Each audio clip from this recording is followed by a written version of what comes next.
¿Qué tal, amigas, amigos? Bienvenidas, bienvenidos a un nuevo episodio. Arrancamos agosto en nuestro podcast Se Tenía que Decir. Ya entramos al octavo mes del año y como siempre les damos la más cordial bienvenida.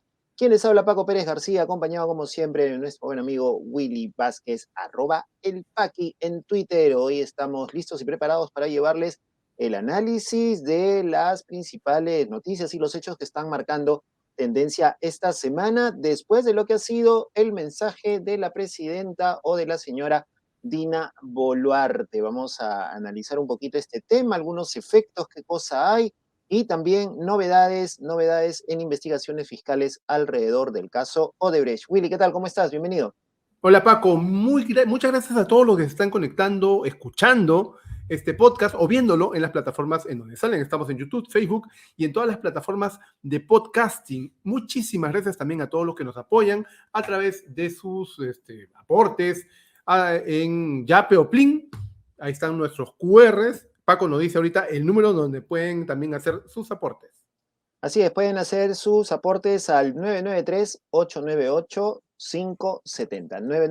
993-898-570, el número celular, donde ustedes pueden colaborar con nosotros para seguir trabajando en este periodismo independiente, este periodismo libre y continuar con la producción de este podcast y de otros productos que también tenemos en Espacio Libre y Media Podcast. O si no, también pueden hacerse Patreon, apoyarnos a nosotros entrando a patreon.com/espacio libre 1 y hacerse uno de nuestros patrocinadores para seguir produciendo periodismo independiente, que nos parece a nosotros una de las mejores formas de informarse en este momento. Tenemos una concentración mediática en los medios de comunicación masiva, en donde ellos están respondiendo a una agenda, ¿no? Que no siempre es, digamos, lo que más convenga a la ciudadanía. Entonces, aquí, por lo menos en este podcast, Se Tenía que Decir, vamos a tratar de poner la otra cara, de contarles la otra cara de la información. Y por eso vamos ahora a comentar el tema de la semana, que nos parece trascendente e importante. Y vamos a centrarnos ahora, ya que pasó el mensaje de Fiestas Patrias, y vamos a tomar algunos elementos también de ello, a la mesa directiva del Congreso, que ya se veía venir, que era una mesa directiva totalmente negociada, totalmente armada para responder a intereses muy particulares, en donde el ferronismo se unió con el fujimorismo y con el acuñismo, que está en donde realmente le interese estar a su líder para la agenda que quiere. Y pone a este señor Soto en la presidencia. Un personaje que, como hemos advertido, muchos medios también han advertido, tiene 55 carpetas fiscales, de las cuales 50 están en proceso, abiertas, como presidente del Congreso. Una persona, además, que no ha tenido hasta el momento ningún proyecto de ley que reconocer como importante, ninguna acción política, ningún apoyo a alguna reforma, ni ningún discurso, digamos, por lo menos aceptable, políticamente aceptable, dentro de su quehacer parlamentario, aparte de poner familiares a trabajar con él, que es un poco el tema del que se está agarrando ahora los atacantes, sus contrincantes, para poder comenzar a minar su candidatura. Su presidencia. A mí me parece, no sé, a ti, Paco, que él ha sido puesto ahí porque era el fusible más rápido de quemar y que pueda ascender quien es el primer vicepresidente, el señor Nano Playero Guerra García. Creo que por ahí va la cosa. ¿Tú cómo lo ves?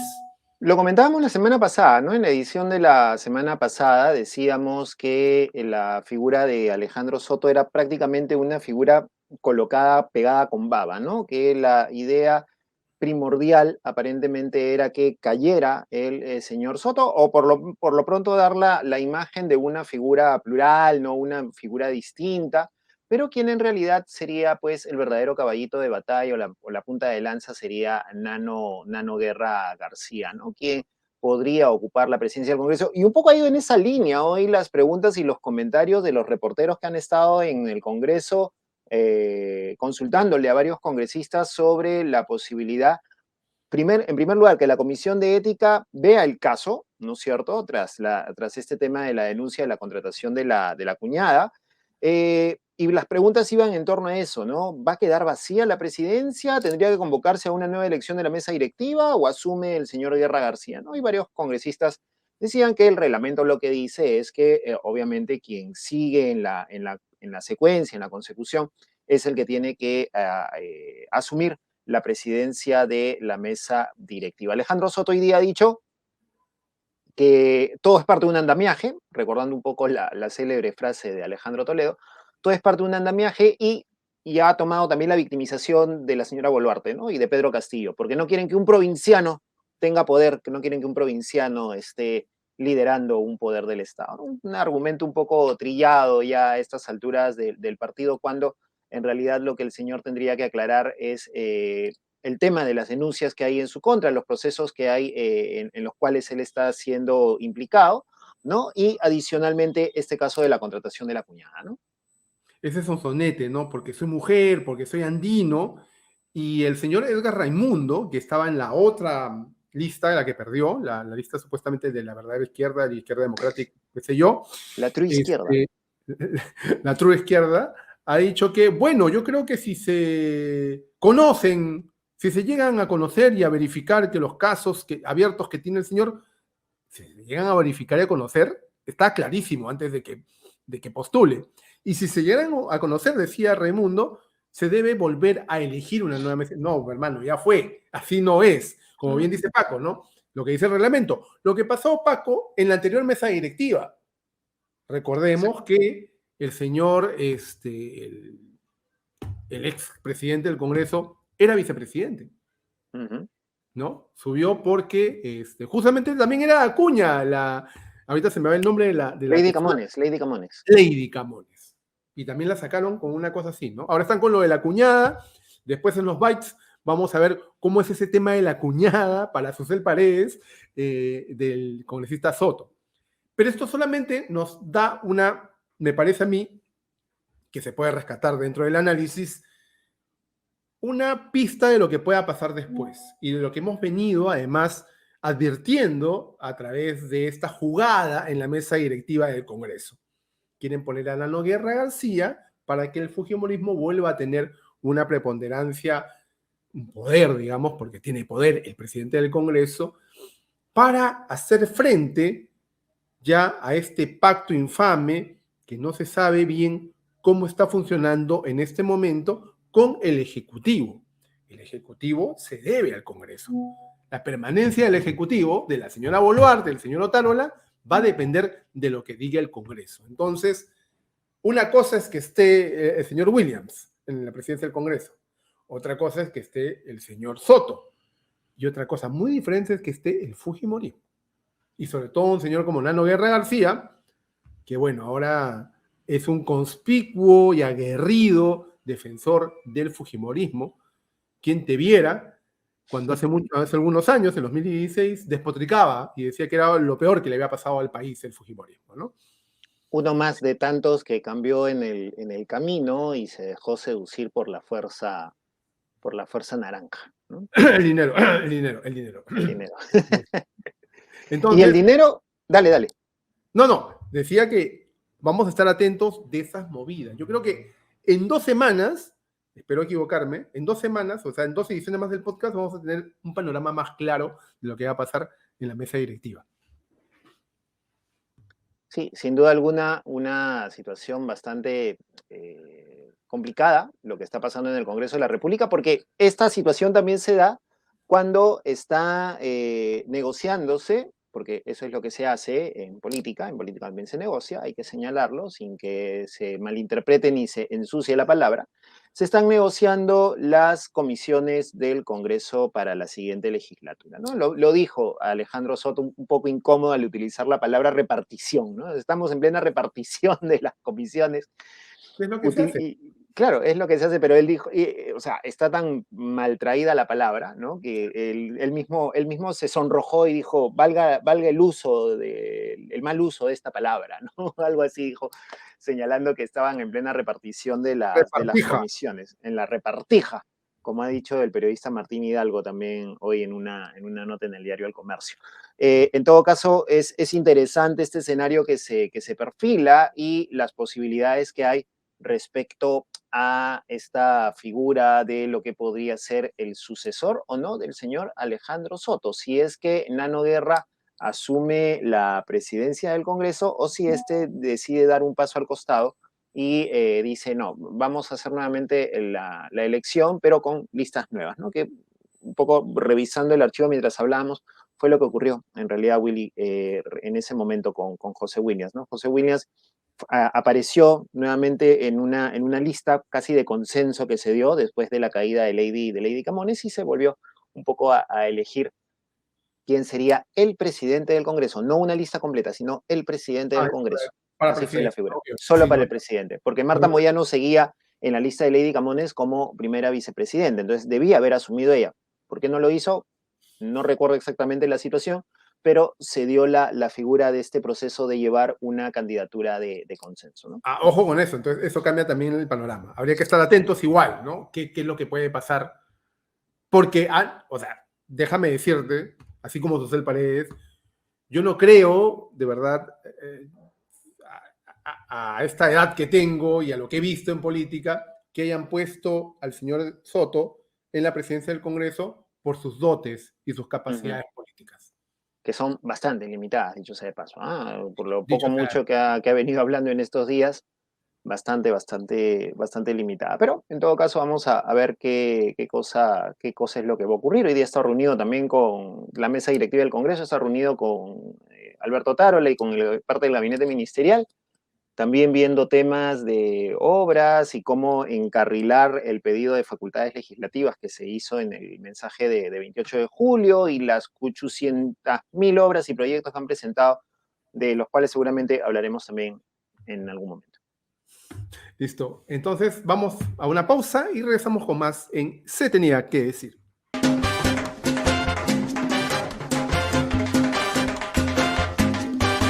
Y bien, continuamos aquí en nuestro podcast Se Tenía que Decir. Entramos ahora a nuestra sección Los Bytes, los extractos de video, audios, imágenes que vamos comentando y analizando de lo que ha sido tendencia en las últimas horas y durante el último fin de semana.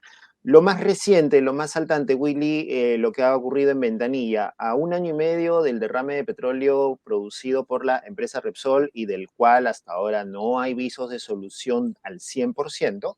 Se volvió a producir en la mañana de este martes un nuevo derrame de petróleo en Ventanilla. Pescadores y vecinos de las playas Cabero y Delfines, en este distrito Chalaco, alertaron de un posible nuevo derrame de petróleo en el mar peruano. Inmediatamente todas las miradas se dirigieron hacia la empresa Repsol. Esto es de hoy, último momento. Cabero, en el cual hoy, 1 de agosto del 2023, estamos viendo que ha habido un nuevo derrame, está toda la playa, el mar, estamos en la altura de Parasol, en la playa de los Delfines, entre Delfines y los Caberos. Estamos aquí viendo cómo está nuestro mar nuevamente, ha sido contaminado. Aquí se está viendo el agua, cómo viene, todo el crudo que lo ha venido a dejar. De nuevo aquí se ve el crudo. Estoy acá en la playa Cabero, en el cual hoy, 1 de agosto del 2023, estamos viendo que ha habido un nuevo derrame, está toda la playa, el mar, estamos en la altura de Parasol, en la playa de los Delfines, entre Delfines y los Caberos. Estamos aquí viendo cómo está nuestro mar nuevamente, ha sido contaminado. Aquí se está viendo. Bueno, esas son las imágenes que hemos recuperado ahora. Parece que el derrame, según lo que indica UEFA, fue el día de ayer. Hay un comunicado del organismo de evaluación y fiscalización ambiental en donde indica que se tendió la denuncia ambiental por la presencia de hidrocarburos en las playas de Cabero, Bahía Blanca, Santa Rosa, Chique Grande, que recibieron el día 31 de julio, o sea, ayer, y la supervisión se ha iniciado con la toma de muestras de agua superficial, agua de mar y sedimentos, arena de playa y fondo marino. Dice también que las acciones de supervisión consisten en la toma de muestras de agua, bueno, de agua superficial y la supervisión también de las operaciones en el terminal multiboyas y la refinería de Relapa S.A. de Repsol y el sobrevuelo en helicóptero de la zona. En la última acción que se realiza en conjunto está siendo impulsada por la Dirección General de Capitanías y Guardacostas del Perú, DICAPI. Eso es lo que dice el comunicado de la OEFA sobre este hecho, ¿no? Y es el colmo, a menos de un año y medio tenemos un nuevo accidente medioambiental. Con Y es todas lamentable, ¿no? sí, y es lamentable porque estas personas que viven cerca del mar de Ventanilla, básicamente su accionar es por el mar y ya tienen no solamente el año y medio del derrame, sino que incluso previamente por el tema de la pandemia se habían visto afectados también porque no podían salir tampoco a realizar sus actividades o tuvieron problemas para poder vender lo que lograban, lo poco mucho que lograban pescar. Entonces, es bastante complicado. Solo para tener la otra moneda, ¿no es cierto?, de la información, Repsol también publicó un comunicado hace unos minutos, hace unas horas, y ha señalado que el derrame o lo que se ha registrado en estos videos no tiene relación alguna con el derrame ocurrido en enero del 2022. Es lo que ha dicho Repsol, pero adicional a ello, ha dicho que también ellos han comunicado a la OEFA esta situación y que las manchas de hidrocarburo no provienen del crudo derramado en enero del 2022 ni pertenecen a ninguna otra operación vinculada a Repsol o refinería La Pampilla, sino que parecen ser un hidrocarburo pesado o un combustible residual usado por embarcaciones e industrias. Dice que por su apariencia fresca, ¿no? Es decir, por el brillo y el color, además de la consistencia, el olor y el color, es imposible que provenga del crudo derramado en enero del 2022, pasado 18 meses de oxidación y degradación.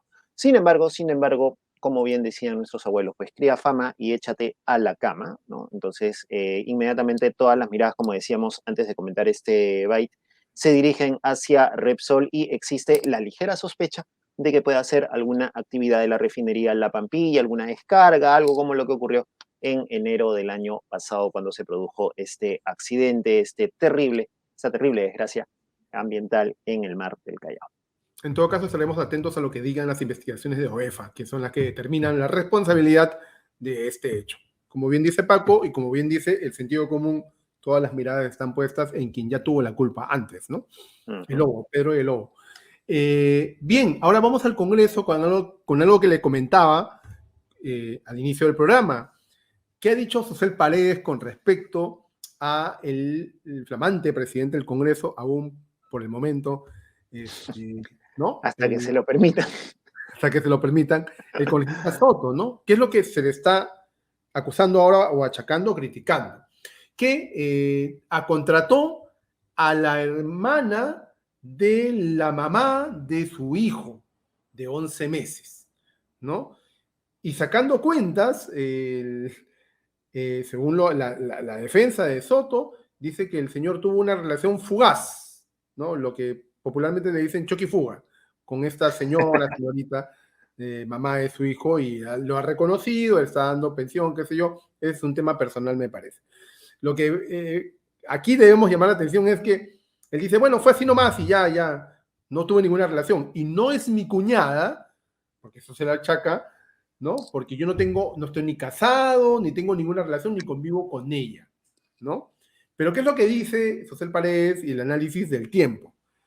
El niño tiene 11 meses. 9 meses más en la panza son como 20 meses. Eso es más o menos casi 2 años, que es el tiempo en que el congresista es congresista. Entonces, en el momento en que tenía esta relación con la señorita, la mamá de su hijo, estaba. Estamos hablando desde julio del 2021. Más o menos, ¿no? Que, entonces, que asume el cargo. Y Susel Paredes nos va a indicar sus sospechas acerca de esa relación. Vamos al cálculo matemático de Susel. El presidente del Congreso. Más de 50, ¿no? Como 60 será. Eso quiere decir, fugaz, quiere decir... O sea, a la primera embarazó a la señora. Háganme ustedes favor, ya somos adultos, ¿no es cierto? O sea, para embarazar un hombre de esa edad, que ya tiene los espermatozoides con una movilidad restringida, digamos, por lo menos, no va a ser a la primera. Eso no es fugaz. Eso es, en mi opinión, como mujer de 60 años que ya tengo, eso es un chibolo, pues, de 23 años, sí puede ser fugaz. Pero un hombre mayor ya no, pues, no está en condiciones de decir eso. No, porque lo ha firmado ya lo jubiló y le está pasando alimentos. O sea, él reconoce completamente. Lo caso es que el niño, o sea, su tía, actualmente no será su cuñada de manera legal, ¿no? Es como si yo contratara al hermano de mi esposa, que yo me he casado en Estados Unidos, que no es reconocido aquí el matrimonio. ¿Ustedes qué dirían? Me harían pedazos. Los cálculos de Susel. Los cálculos de Susel, pero con harto palo también. O sea, ya lo jubiló al pobre Alejandro Soto. Son de 50, 60, Susel, ya pues, más respeto. Sí, ya no se está poniendo ya. Ya nos jubiló a todos, ya nos jubiló a todos, ya los que vamos a llegar a la fase 5. Pero vamos al fondo del tema, Paco, ¿no? O sea, el tema de la relación, ¿no? O sea, de Exacto. la permanencia de la relación.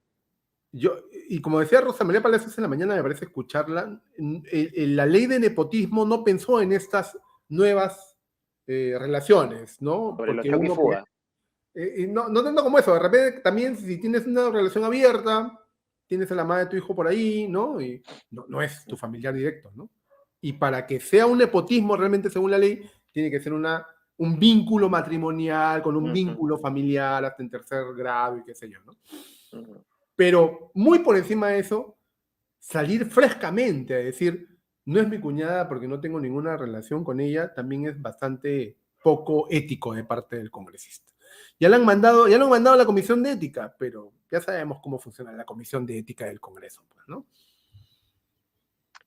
Es una zafada de cuerpo lo que está haciendo Alejandro Soto. Ha dicho que se pone a disposición también de la Comisión de Ética, pero bueno, a ver, incluso ya pensemos buenamente, ¿ya? Pensemos como de buena forma, ¿no? La Comisión de Ética ha tenido en algunos casos, por ejemplo, en el caso de los niños, respondió bien, ¿no? Generó la denuncia, todo, pero cuando la denuncia pasa al Pleno, el Pleno se encarga de agarrar y archivarla, ¿no? Entonces, por ahí más que la Comisión de Ética habría que ver en qué anda el Pleno y cuál es la configuración de fuerzas que se van a dar y si finalmente se confirma o no que este señor solamente era pues una especie de fachada para lo que podría ser nuevamente la toma del poder por parte de los sectores que ya conocemos.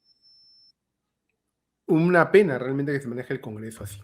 El siguiente va, y Paco.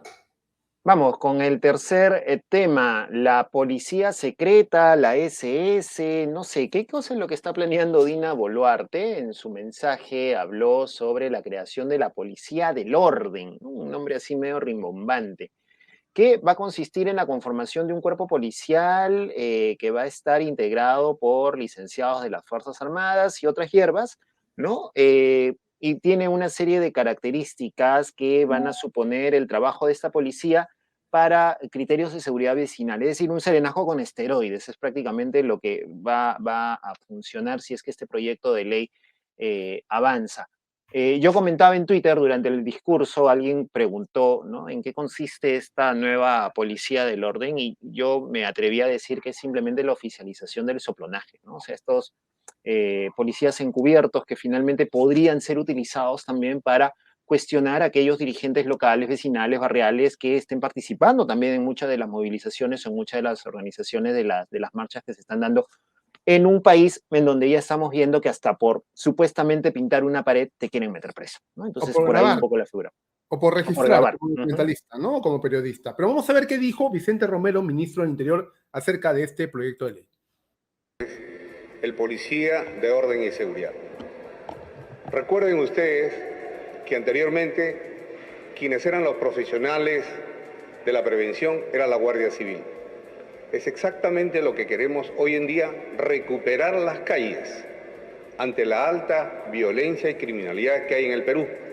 Hay más armas de fuego, hay una necesidad muy fuerte de nuestra población que reclama más policías en todo el país, y creo que esta medida que estamos tomando no es una medida apresurada, es consensuada, técnica, con un acompañamiento de otras experiencias en el extranjero que están dando muy buenos resultados, y de manera que esto va a estar dentro de una misma estructura de la Policía Nacional y que también a futuro nos va a permitir tener, yo diría, un filtro importante para la futura policía del Perú, a largo plazo obviamente, porque es de un modo de contrato por 3 años de esta oferta que estamos haciendo a todos los jóvenes en el país y especialmente a los licenciados que salen de las Fuerzas Armadas. De manera que esto nos va a dar una mirada diferente en temas de seguridad. No es una policía diferente ni adicional, no. Está dentro de la misma estructura esta categoría de la Policía Nacional. De manera que vamos a pedir al Congreso, como hemos estado hace un momento, en esta visita que nos daba esta apertura el Congreso de la República, y esperemos que pronto aprueben este proyecto de ley. Muchas gracias.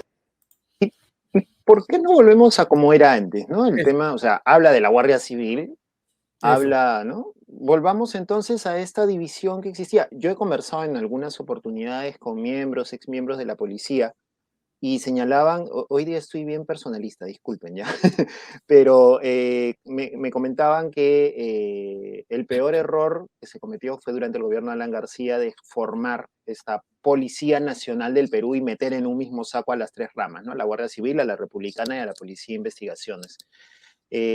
Porque ahí también se bajaron presupuesto, hubo un debilitamiento institucional, que es lo que estamos sufriendo ahora y que ahora quieren suplir pues con esta especie de policía particular del régimen, ¿no? Yo lo veo particularmente, yo lo veo así, o sea, es una policía particular del régimen. En vez de fortalecer la policía o volver a la división anterior como existía y meterle mejor presupuesto y equiparla adecuadamente para la lucha contra la delincuencia, o hacer realidad lo que se ve en el desfile y la parada militar, ¿no? La cantidad de cosas que hay, pero que no las usan.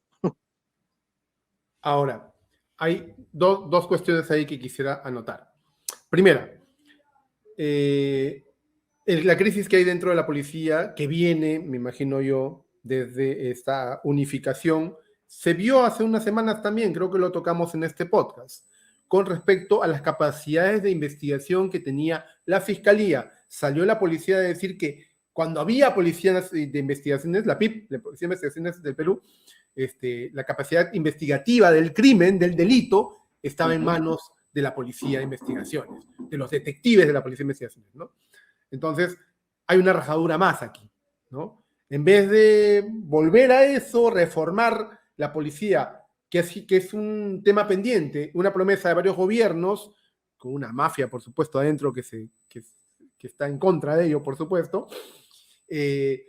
no se hace, se ponen parches encima, como esta policía del orden, una policía que nos hace acordar a los primeros años del fascismo, el nazismo hitleriano, ¿no? Eso por un lado. Y por otro lado, si la Policía Nacional del Perú actúa en la defensa del orden, por ejemplo, en las últimas marchas, teniendo 3 años de instrucción, instruidos y capacitados en derechos humanos también, lo pongo bien entre comillas, esta nueva Policía del Orden va a tener instrucción de 1 año. 1. Si ellos teniendo 3 años actúan así, imagínate a alguien que tiene 1 año, que sabe, son licenciados en las Fuerzas Armadas. Exacto.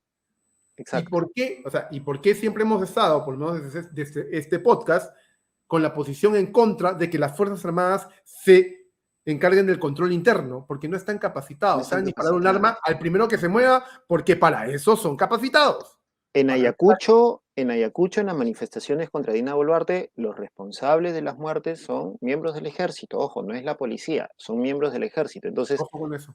Imagínense a las Fuerzas Armadas custodiando la seguridad ciudadana o a estos licenciados de las Fuerzas Armadas que tienen una formación distinta, trabajando en esta especie de policía secreta. Entonces, ¿a qué nos estamos metiendo? O sea, ¿a qué nos está metiendo la señora Boluarte y su gente?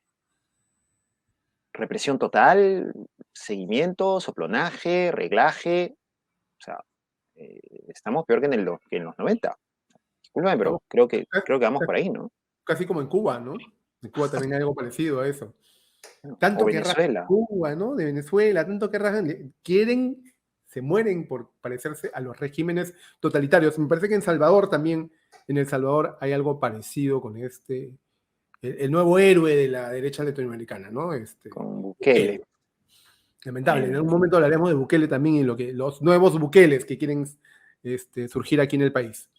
Lamentable. Ojalá que no, aunque está dentro de las capacidades que le ha pedido el Ejecutivo del Congreso para legislar en seguridad ciudadana, me parece que está dentro de ese paquete de facultades está esta ley. Mucho bueno, cuidado. estaremos atentos a ver qué ocurre y qué pasa con este tema. Hacemos una pausita chiquita para volver con nuestra sección La Conversa. Con la sección La Conversa, porque hoy vamos a hablar, no lo dijimos al inicio del programa, vamos a hablar con Luis Salgado. Luis Salgado ha sido dirigente y ex militante del partido Aprista. A propósito de esta denuncia o de esta ampliación de investigación que ha iniciado la Fiscalía contra 10 integrantes del partido Aprista, varios connotados alanistas, por el caso Odebrecht, y Epicentro TV ha ampliado bastante esta información. Vamos a conversar con Luis Salgado a propósito de este tema. Y nos va a contestar la pregunta que todos queremos saber. ¿En qué momento se jodió el APRA? Porque ya sabemos en qué momento nos jodió el APRA, pero ¿en qué momento se jodió el APRA? Lo sabremos en la conversa. Volvemos en un ratito. ¿Estás buscando una manera efectiva de comunicarte con tu audiencia y aumentar la visibilidad de tu empresa? Media Podcast es una productora de podcast para empresas y organizaciones con más de 5 años de experiencia en la producción de podcasts periodísticos, noticiosos y de negocios. Nuestro equipo ha desarrollado podcasts en organizaciones del Estado, empresas e instituciones. Además, contamos con especializaciones en producción de podcasts en Argentina y Alemania. Trabajamos para ofrecerte producciones de alta calidad. En Media Podcast nos apasiona contar historias que conecten con todas las audiencias. Creamos podcasts que informan, entretienen y aportan. Nuestros podcasts están disponibles en diferentes plataformas de streaming, lo que significa que tu audiencia podrá acceder a ellos desde cualquier lugar y en cualquier momento. ¿Quieres llevar la comunicación de tu empresa al siguiente nivel? Búscanos en redes sociales como Media Podcast PE o escríbenos al 992-753335. Contáctanos hoy mismo para saber cómo podemos ayudarte. Media Podcast. Tu marca, tu mensaje, tu podcast.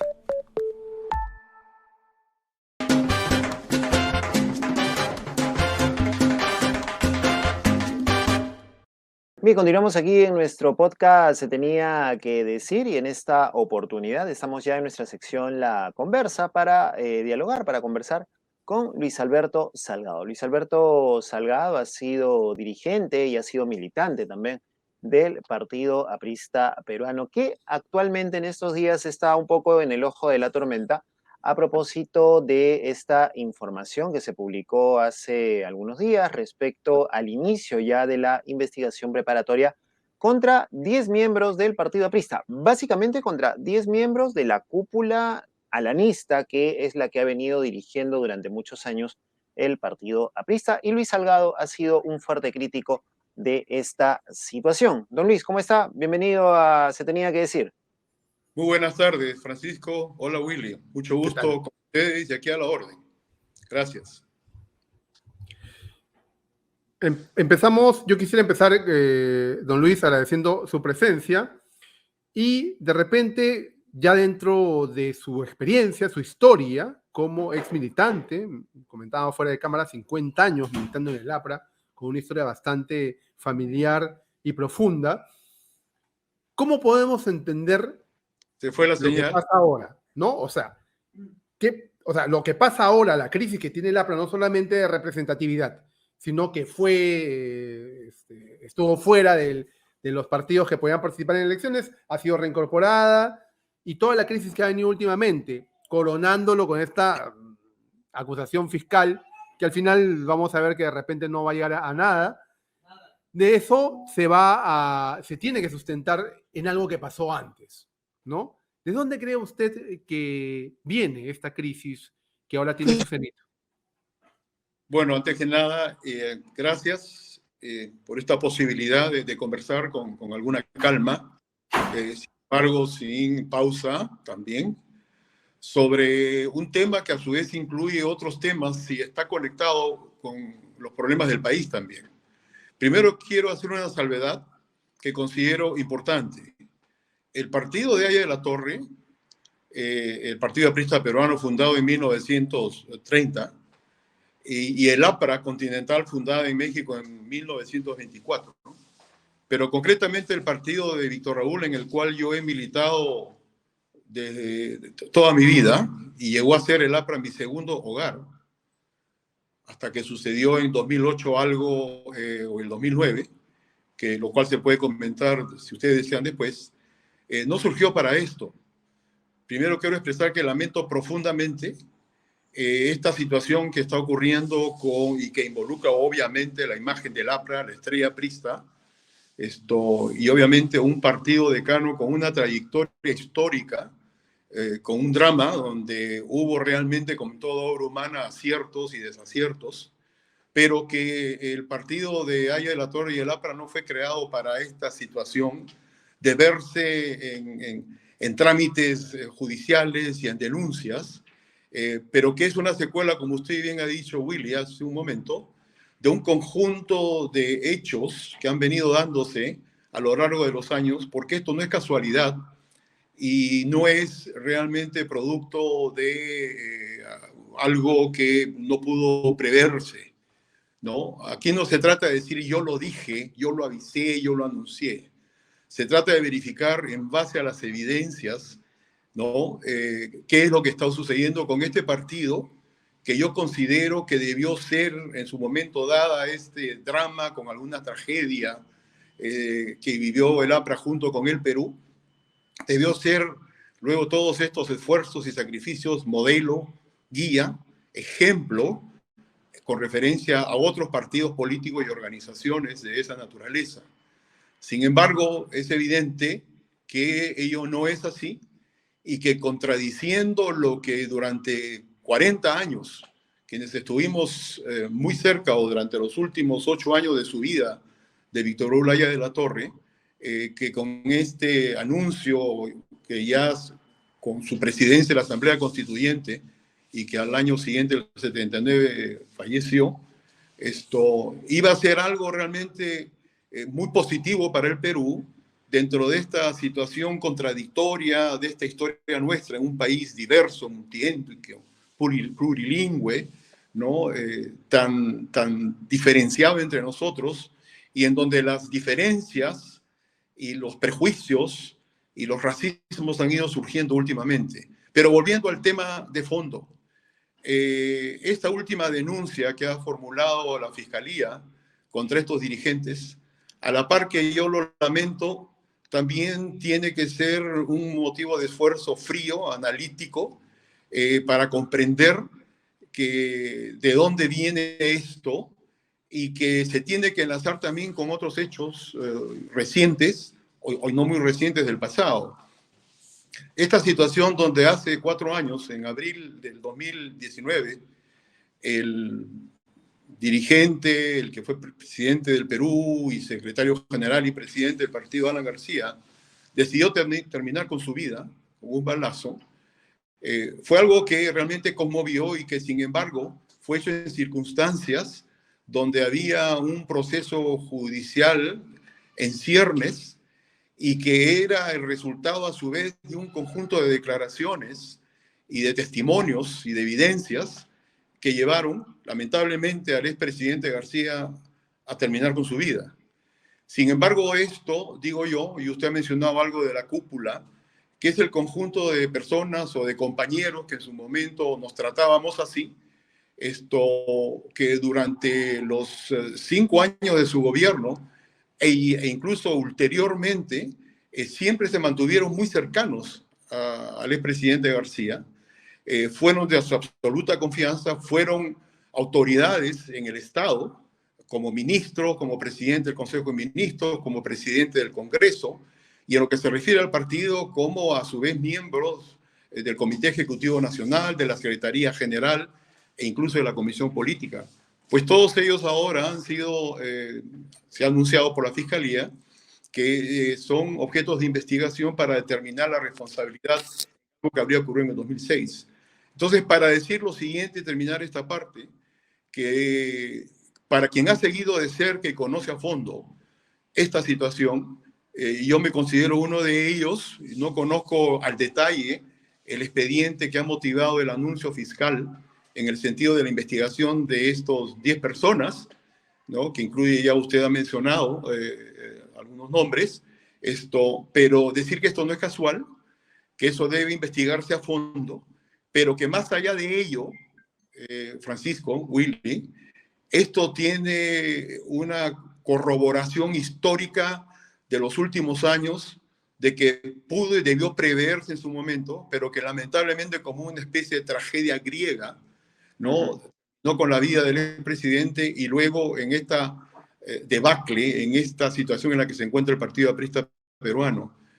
Yo personalmente, disculpe la redundancia, viví de cerca 2 momentos, ¿no? Que significaron mi salida del gobierno de Alan García el día 3 de marzo del 2008 y luego mi salida del Partido Aprista Peruano el siguiente año a raíz de los sucesos de Bagua, que yo denuncié que el Estado peruano estaba en falta con respecto a la Convención 169 y que ya se había originado la muerte de 6 policías y un número indeterminado de heridos aguayúns, compatriotas nuestros de una de las etnias amazónicas. Lo dejo ahí por el momento y avancemos si hay algunas otras preguntas, por supuesto. Sí, básicamente lo que deja entender esta denuncia o este paso adicional que está dando la Fiscalía para continuar con este proceso que ha declarado complejo, que va a tomarse 3 años más para poder seguir indagando e investigando, es que terminaría dándole el sentido o comprobando aquella frase disonante, ¿no? Del fallecido Alan García cuando dijo: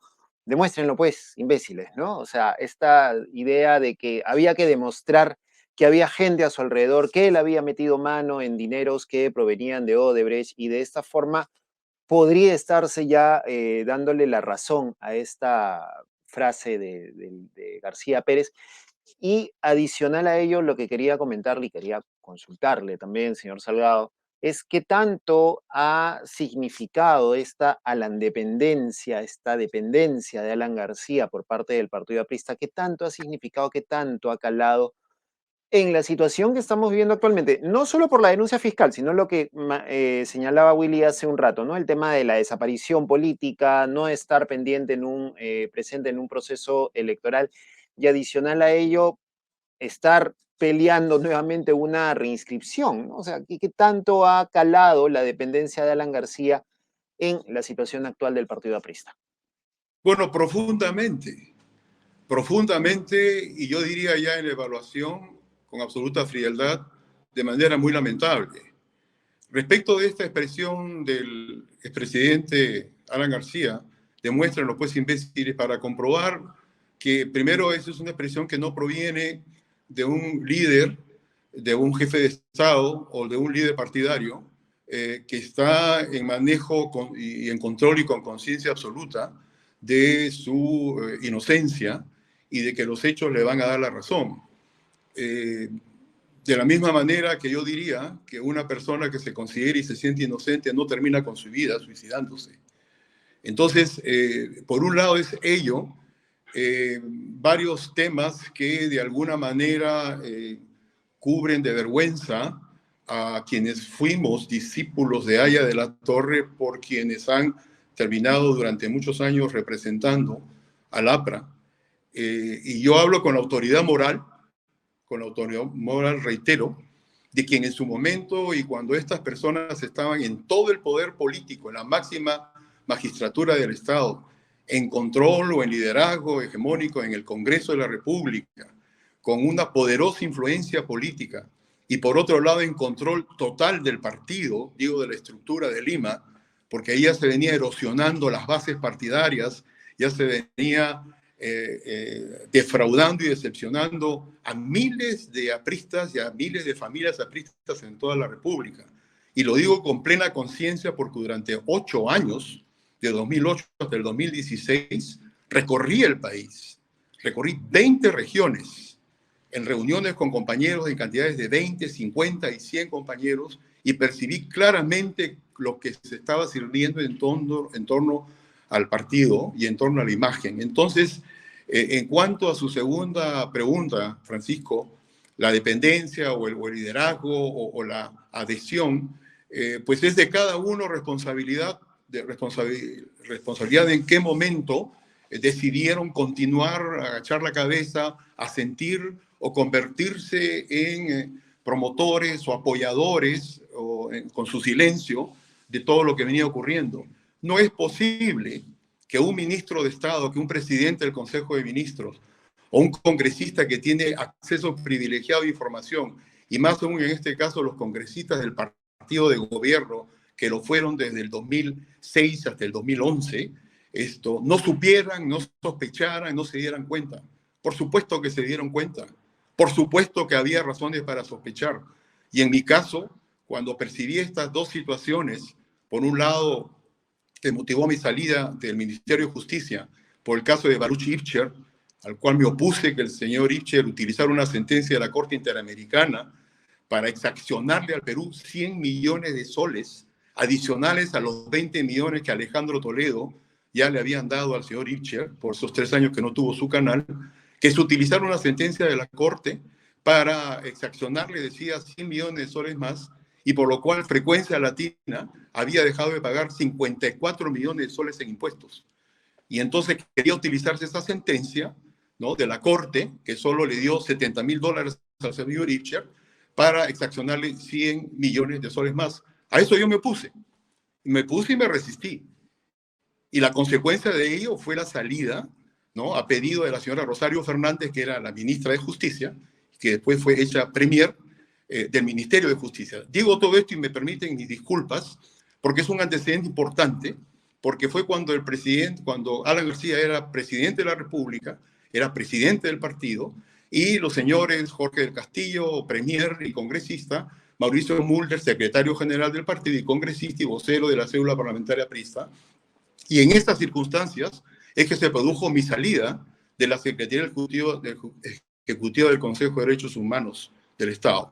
Y un año después, lo de Baura. Entonces, en el sentido de que digo esto para sostener que lo que está ocurriendo, y usted ha mencionado ahora, Francisco, no es un hecho aislado, no es algo sujeto de la casualidad, de la improvisación o de la anatematización que algún fiscal o alguna fiscal quiere hacer con respecto al partido. Es la inevitabilidad de las circunstancias que han llevado a esta situación. Y entonces, cuando se pregunta por qué el APRA está en esta situación, el Partido Aprista Peruano, quien conoce de cerca simplemente una mezcla de desencanto, algo de indignación y en algunos casos de ira con respecto a esto que pudo evitarse si se hubiera trazado la línea y se hubiera recibido bien el mensaje de ahí de la Torre, Francisco, Willy. Y aquí termino. Cuando yo era estudiante de la Universidad Católica, éramos un grupo de 30 o 40 universitarios de distintas universidades públicas y privadas, y asistíamos los martes al Parlamento Universitario que dirigía ella de la Torre. En uno de esos parlamentos donde se acercaba Luis Alberto Sánchez o Andrés Townsend o Ramiro Prialé o Armando Villanueva a explicarnos y a darnos conferencias sobre la gestión de gobierno, la importancia de la lucha política con honestidad y sin corrupción, Aya de la Torre nos dijo en más de una oportunidad, dice, a los apristas durante todo este tiempo en nuestros orígenes nos han acusado de aprocomunistas, de aprofascistas, ¿no? De muchas cosas, pero nunca, mirándonos de cerca, Aya de la Torre se acercaba, nos han podido decir ladrones. Se ponía muy serio Víctor Raúl, en sus 76 años que tenía en el año 1901 y 72, porque lo dijo varias veces, nos decía, cuídense de que les digan ladrón y de que hay indicios razonables de que ello pueda ser cierto. Obviamente, algunos, todos lo escuchamos, pero algunos no prestaron atención y algunos capaz no estuvieron presentes. Y hoy pagamos las consecuencias y el partido, su partido de Aya de la Torre, que fue mi partido durante casi toda mi vida está pagando las consecuencias, Francisco. Le decían aprocomunista, me acuerdo yo, que era uno de los peores insultos, ¿no? Y ahora que es un poco alucinante que los primeros terruqueadores del país ahora sean los apristas. Quiere decir, con lo último que usted ha dicho, don Luis, que todos estos personajes que están investigados por la Fiscalía ahora, de los cuales usted ha sido, los conoció de cerca, nos ha contado que ha trabajado junto a ellos, son para usted parte de una asociación ilícita para delinquir. Y una cosa más, hoy el APRA es una organización criminal, como dice la Fiscalía. A ver, yo soy abogado, no soy procesalista ni penalista, pero he estudiado y he profundizado en la doctrina del derecho penal y derecho procesal. Algo de eso sé, estoy al tanto. Y el lenguaje jurídico lo conozco, y también la prudencia en estos temas, también soy muy consciente de ello. Yo no voy a adelantar juicio ni a decir que este es el caso que investiga la Fiscalía, constituye ya en estas personas la figura de una asociación ilícita para delinquir. Yo dejo a que siga la investigación y a que se determinen y se individualicen las circunstancias, porque las responsabilidades en derecho penal son estrictamente individuales, que de ello participen 2, 3, 4 o 10 personas y que estén en una posición de poder. Uy, se fue don Luis justo cuando... ¿Aló? ¿Sí? ¿Me escuchan? ¿Sí? Ahora se ha reconectado. ¿Se fue por un momento? Sí. ¿Nos escucha? Sí. Lo que pasa es que ingresó una llamada y esa llamada se interrumpe por un momento. Retome, por favor. Lo que estaba sosteniendo es que en derecho penal las responsabilidades son estrictamente individuales y están dejadas a la función de la investigación y determinación final de un juez o de un tribunal cuál es el nivel de coordinación entre 2, 3 o más personas, empleando el concepto de las circunstancias y del contexto que puede constituir circunstancias agravantes, atenuantes o eximentes dependiendo de la actuación de cada uno de los involucrados. Entonces, con ese cuidado, yo no voy a decir que eso es una asociación ilícita para delinquir. Por la misma razón y en la misma secuela de hilación de pensamiento, no voy a decir tampoco que el APRA sea una organización criminal. El APRA es el partido histórico conformado anímica, místicamente por miles y miles de peruanos y miles de familias. Y no puede adjudicarse precisamente a ese cuerpo místico que alguna vez llamó Luis Alberto Sánchez, que el APRA no es más que un partido político, es como un organismo, y el mismo Aya La Torre lo entendía así, y los que murieron diciendo que vive el APRA lo entendieron así. No puede adjudicársele porque sería una enorme injusticia señalar eso. Lo que sí reitero, volviendo ya a la doctrina jurídica del derecho, es que las responsabilidades en su momento surgirán y determinarán en lo que se refiere al proceso penal. Pero en cuanto a la responsabilidad y a la consecuencia política, que es lo que comentábamos en algún momento fuera del aire, el gran problema del partido aprista es de imagen, es político, el problema es ético, y que en su momento no supieron, no se tuvo el coraje ni la entereza, ¿no? Ni la integridad para trazar una línea y señalar ante quien era necesario señalar, señores, esto no debe hacerse, esto traiciona y se arrían nuestras banderas históricas y en consecuencia no estoy de acuerdo. Si eso significaba salir del gobierno de determinada persona, en este caso de Alan García, o que lo saquen a uno mediante una resolución muy expeditiva, o si eso significaba la separación o expulsión del partido en manos de estas personas, pues que así fuere, yo lo he dicho. Por si esos son los momentos difíciles y no me la estoy dando de nada aquí en absoluto. Simplemente había que tener, ¿no? Un nivel de coraje, de conciencia, para saber en qué momento se dice no y hasta aquí llegamos, y correr el riesgo y pagar las consecuencias. De manera que esto que está ocurriendo ahora no es una situación de casualidad, sino es una consecuencia y ante la imagen de los pueblos del Perú.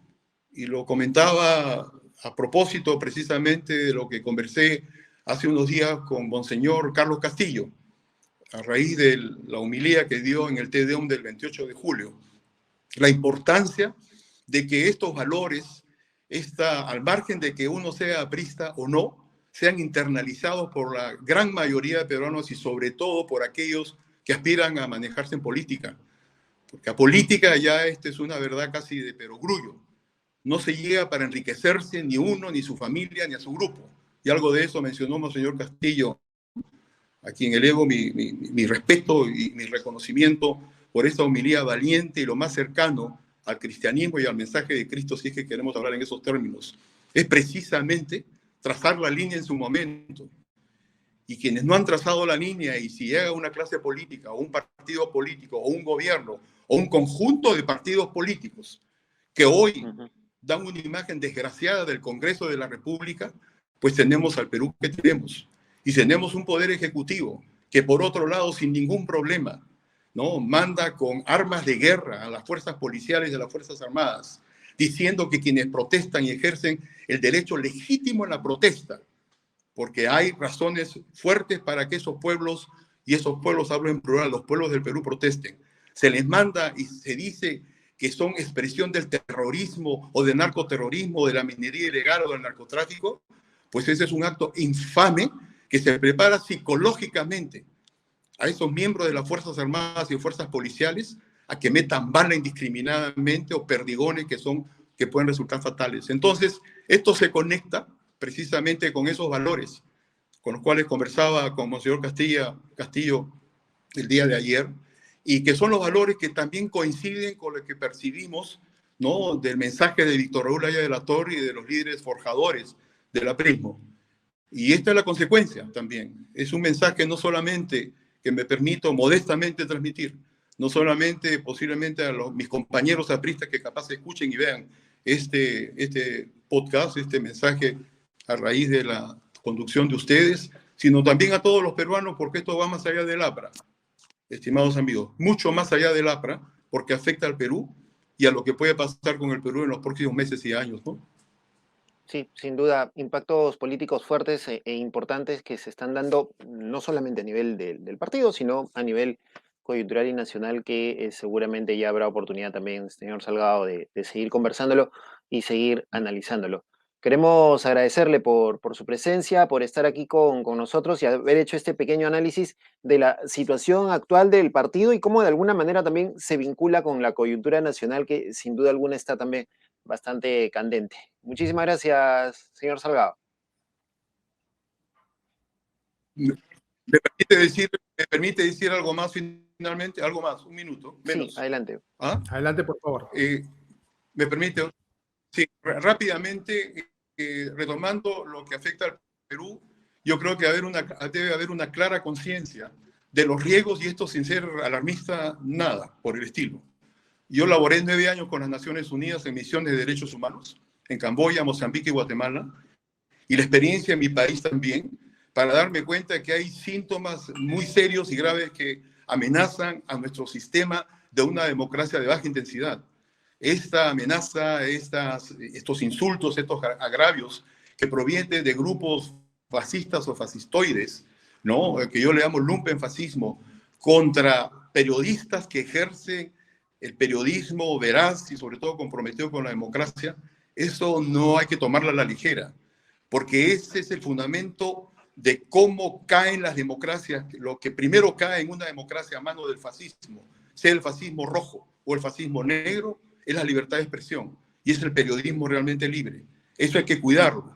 Y a partir de ello es que quiero simplemente llamar la atención sobre ello para que se tome muy clara conciencia de lo que está por venir y en consecuencia de hacer las alianzas necesarias entre las fuerzas democráticas, que tienen muy claro que tenemos que entendernos primero al margen de nuestras posibles diferencias que pudieran haber, pero sobre todo salvar civilizadamente la posibilidad de que podamos discrepar sin sacarnos las entrañas ni matarnos entre hermanos. Ese es el mensaje final que quería dar, Francisco, Willy, y gracias por esta concesión de un minuto más.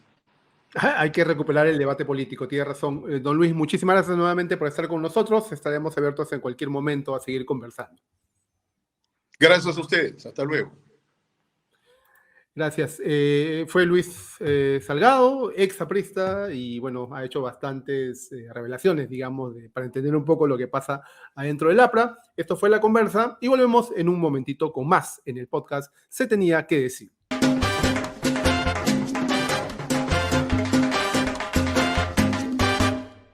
Continuamos con nuestro podcast, Se Tenía que Decir, y entramos a nuestro bloque pese a todo positivo, Willy, porque en medio de las noticias de política, en medio de la coyuntura, siempre hay que tratar de resaltar también las noticias positivas que vienen de otros ámbitos.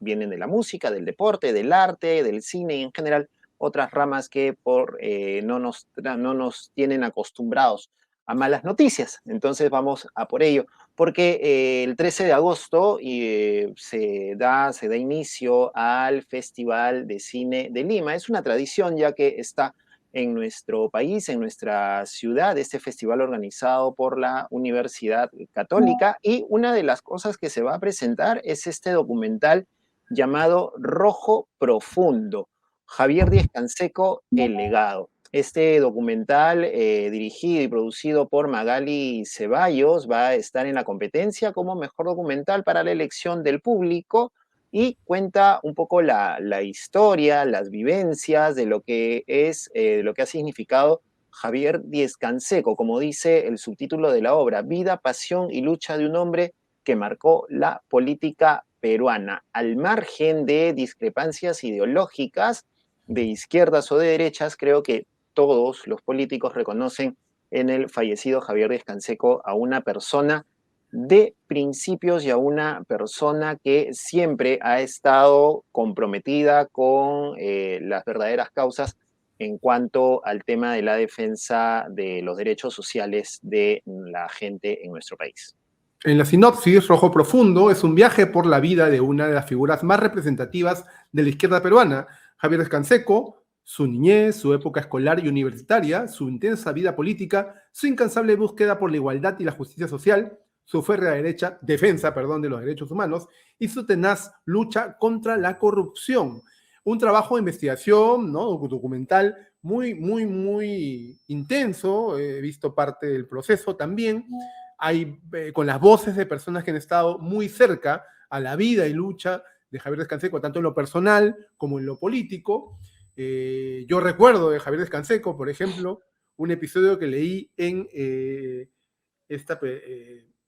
Muerte en el Pentagonito, el libro de Ricardo Uceda. De Ricardo Uceda, en donde el asesinato del cojo Díez Canseco estaba en los planes del Grupo Colina, pero se llegó a última hora a cancelar. No sabemos, la verdad no dice el libro por qué razón. Entre otras cosas más, ¿no? Su permanente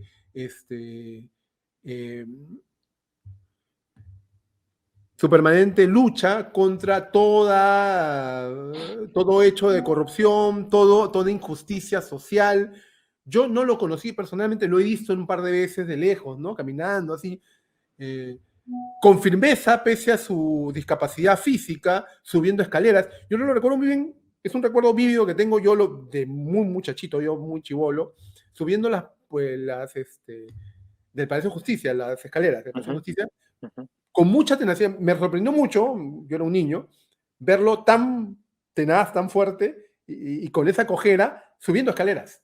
Me pareció muy loco eso. Esa es la imagen que se me quedó aquí en la mente, ¿no? Bueno, y la misma tenacidad que le metió a varias cosas, ¿no? Allá en los 2000, cuando él presidía esta gran comisión que se encargó de investigar los delitos económicos y financieros producidos durante el Fujimorato, era una fuente de información en ese momento Javier Díez Canseco, bastante abierto, bastante directo, bastante detallista al momento de brindar información, ¿no? Cuando ibas al Congreso a hacer la cobertura, a recoger información, en momentos muy álgidos, ¿no es cierto?, en donde estaba previo a eso la lucha contra el fujimorismo, contra la dictadura, y después de ello estaba todo este proceso de desentrañar lo que había ocurrido en esa época. Javier Díez Canseco fue un baluarte ahí importante para brindar información y para tener esta relación también con quienes hacíamos prensa, con quienes hacíamos cobertura del Congreso en ese instante, en ese momento. Y esta es una propuesta que se ha hecho desde Hiperactiva Comunicaciones, la productora de Magali Ceballos, para llevar adelante la vida de este personaje importante de la política peruana que, como decimos, estará en este festival de cine. Y si quieren ir a verlo, hay dos opciones. Si quieren ir a ver el documental, pueden comprar las entradas a través de la plataforma de la boletería Joinas, ¿no? Pero apúrense porque están acabando, sí, hay muy Sí, se están acabando, quedan muy pocas. Entré a ver si podía conseguir y quedan muy pocas butacas. Y si no, la otra opción es también comprar una entrada virtual para que te puedan enviar un link que funciona durante 48 horas y en 48 horas te des el tiempo también de poder verlo en tu casa o en cualquier lugar donde estés. Pero lo ideal, lo bacán sería disfrutar de la magia del cine, porque adicional a ello, quienes vayan a la función que se va a dar en el cine van a poder votar por este documental para participar en la elección del público a Mejor Documental del Festival Internacional de Cine de Lima. No se lo pierdan. Yo se los recomiendo, no siendo, digamos, afín a las ideas de Javier Canseco, es parte de la historia política peruana del último siglo. Lo que Willy no quiere reconocer es que tiene un corazón viejo lesbiano, pero así todo lo queremos y lo apreciamos por aquí. Rojo Profundo, el legado de Javier Díaz Canseco. Vayan a verla. Esta fue la noticia en nuestro bloque. Pese a todo, positivo.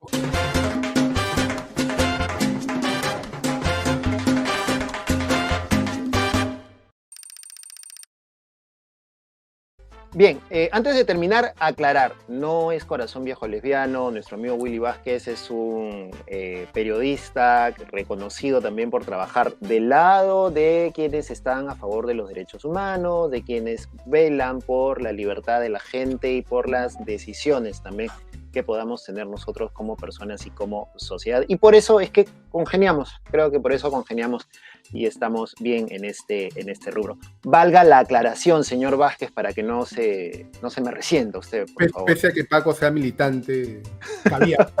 Pese a eso. Pese a eso, se tenía que decir, y por eso estamos aquí nosotros en este podcast, y les agradecemos nuevamente a quienes han estado con nosotros en esta edición. Los esperamos la próxima semana, como siempre, en su plataforma favorita de podcast y también a través del YouTube. Y recuerden que pueden colaborar con nosotros a través de nuestras cuentas en Plin y en Yape al número 993-898-570. Gracias a quienes aportan, no importa, desde 1 sol, 2 soles, 5 soles, todo eso sirve, todo eso vale para que podamos nosotros seguir adelante en este proyecto importante de nosotros para ustedes. O también pueden hacerse Patreon, tenemos un Patreon, patreon.com/espaciolibre1. Háganse nuestros mecenas para seguir haciendo periodismo independiente para ustedes. Nos encontramos la próxima semana. Sus servidores Willy Vázquez y quien les habla Paco Pérez García estuvieron con ustedes. Nos encontramos en una nueva edición. Chau. Chau.